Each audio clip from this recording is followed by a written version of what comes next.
और मेरठ से इस वक्त की बड़ी खबर आपको दे दें। कॉमेडियन सुनील पाल के किडनैपिंग का मामला सुनील पाल ने वापस आने के बाद जारी किया है वीडियो।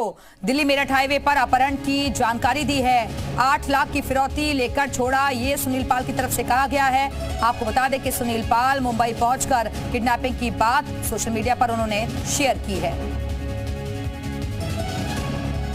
तो कॉमेडियन सुनील पाल के किडनैपिंग का ये पूरा मामला, मेरठ पुलिस को अब तक नहीं है कोई जानकारी।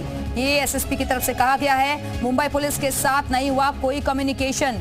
सुनील पाल की तरफ से कोई शिकायत नहीं मिली है, ये भी पुलिस की तरफ से कहा गया है। मुंबई पुलिस से संपर्क साध रही है मेरठ पुलिस।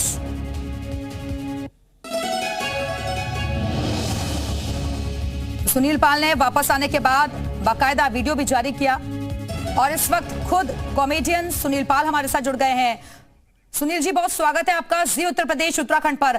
हम चाहेंगे कि सिलसिलेवार तरीके से आप बताइए, क्योंकि आपके द्वारा एक वीडियो भी जारी किया गया है जिसमें आपने बताया कि 8 लाख की फिरौती लेकर आपको छोड़ा गया। जी जी बिल्कुल। और तब से लेके अब तक हम लोग पुलिस के लगातार संपर्क में हैं। बॉम्बे सबसे पहले मुंबई पुलिस ने इसका संज्ञान लिया। 2-3 दिन तक हम तो लगातार बयान मेरे नोट होते रहे, क्योंकि मेरी तबीयत इतनी अशक्त और खराब थी कि जहां जहां मौका मिलता था मैं कुछ ना कुछ जो याद करता हूं बताता जा रहा था। तो पुलिस वालों ने मुझे कहा कि रोजाना कुछ ना कुछ बताते रहिए, जो जैसा याद आता है। अब मेरे ख्याल से एफआईआर हो चुकी है और मेरठ पुलिस से संपर्क हो रहा है, वो भी बहुत सपोर्ट कर रहे हैं। तो सबसे पहले तो पुलिस प्रशासन का धन्यवाद, बहुत अच्छी बात है। और देखिए देवी जी, मैं ये कहना चाहता हूँ कि ये जो काम है ये कई आर्टिस्टों के पहले भी हो चुका है और मैं चाहता हूं कि ये ना हो। इसलिए न केवल आर्टिस्टों के साथ में, किसी भी व्यक्ति के साथ में ये ना हो, इसलिए रोड ट्रैफिक के नियमों में ये एक नियम डाल दिया जाए कि अगर कोई किसी को परेशान करता है सफर में, जर्नी में, तो उसको सख्त से सख्त सजा होनी चाहिए, ताकि कोई किसी का सफर ना रोके।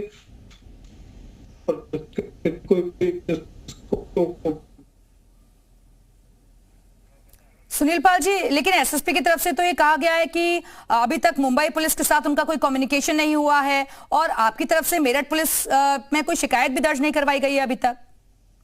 नहीं, बॉम्बे पुलिस में तो शिकायत दर्ज हो गई है। मुझे लगता है कि शायद पुलिस चल रहा है, वो कोई टेंशन नहीं, मेरठ पुलिस सपोर्ट कर। सुनील जी, मुझे लगता है कुछ प्रॉब्लम आ रही है, नेटवर्क इश्यूज हैं, शायद इसी वजह से हम सही तरीके से आपको सुन नहीं पा रहे हैं। एक बार फिर से दोबारा कनेक्ट करते हैं।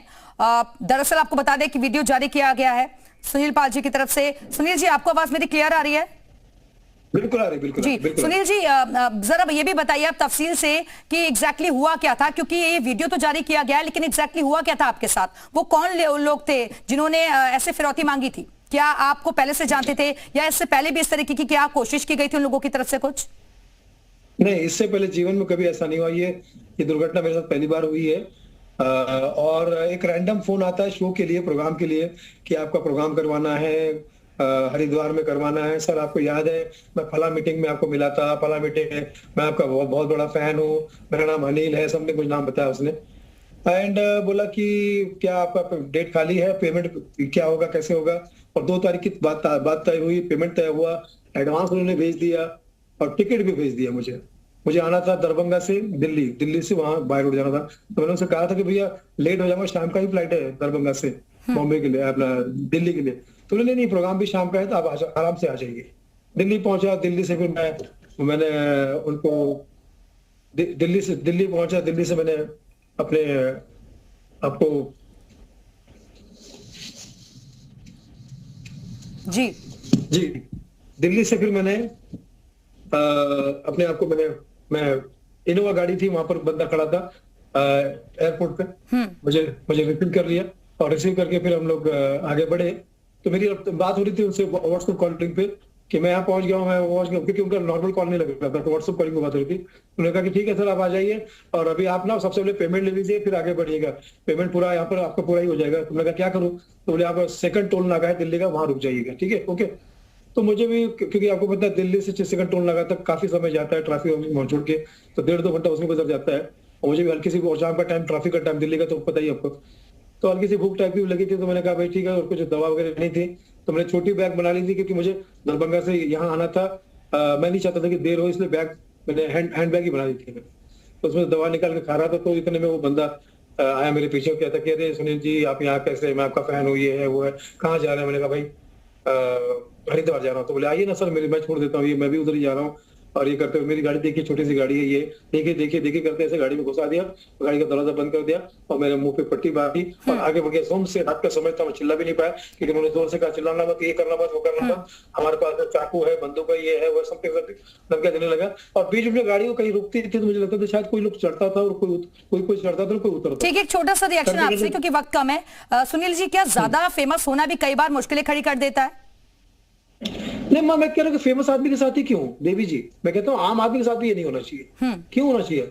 एक आदमी अपना सफर कर रहा है, कहीं जा रहा है, अपनी मर्जी से ड्राइविंग कर रहा है, गाड़ी कर रहा है, कहीं जा रहा है और रास्ता रोक के 4 मुस्टन टेकर उसमें बैठ जाएंगे तो एक आदमी, आम आदमी क्या कर लेगा? इसका सख्त नियम होना चाहिए, इसकी सजा मिनिमम फांसी होनी चाहिए। एक लड़की अगर होती वहां पे तो क्या कर लेती भाई, मुझे बताइए। चलिए, बहुत बहुत शुक्रिया आपका सुनील पाल जी, हमारे से जुड़ने के लिए, जी उत्तर प्रदेश उत्तराखंड के साथ बातचीत करने के लिए। तो सुनील पाल के वापस आने के बाद का एक वीडियो भी सामने आया है जिसमें वो पूरी जानकारी सिलसिलेवार तरीके से दे रहे हैं। कोई कस्टमर सारे जान पहचान के नहीं आते हैं, अनजान कस्टमर्स भी आते हैं, शॉप हर तरह के आते हैं। फिर जब ऑनलाइन ट्रांजैक्शन होती है तो डाउटफुल ख़त्म हो जाता है मामला बिल्कुल। कैश हो तो डाउट करने की गुंजाइश रहती है। बस क्या सामान लेके गए थे वो? 2 गोल्ड कॉइन्स लिए हैं और एक सोने की चेन ली है। अच्छा, तो आपके साथ अभी क्या हुआ? अमाउंट जो फ्रीज हुआ है वो क्या हुआ है, क्या घटा? हमारा अमाउंट फ़िलहाल फ्रीज़ हुआ है बैंक में। जो अकाउंट तो हमारे अनफ्रीज़ हो चुके हैं, लेकिन जो अमाउंट ट्रांसफ़र किया था वो हमारा फ्रीज़ हो चुका है फ़िलहाल। अच्छा, जिस अकाउंट से उन्होंने ट्रांसफ़र किए थे किस नाम से अकाउंट? वो 4 नाम से अलग अलग थे। क्या कहते हैं?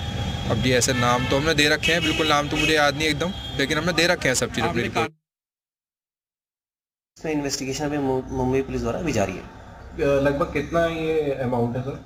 आज जो सुनार द्वारा बताया गया वो करीब 6 लाख का अमाउंट बताया गया है। 6 लाख का अमाउंट उनके द्वारा अभी भी मुंबई पुलिस ने लीन पे रखा हुआ है। इसमें सर रीज़न पता चला है क्या, क्यों फ्रीज हुआ है? अब इसके बारे में जानकारी नहीं मिल पाई, परंतु मुंबई पुलिस द्वारा बताया गया था कि किसी फ्रॉड से लिंक्ड है, इसकी वजह से इनका अकाउंट फ्रीज किया गया। और सीतापुर में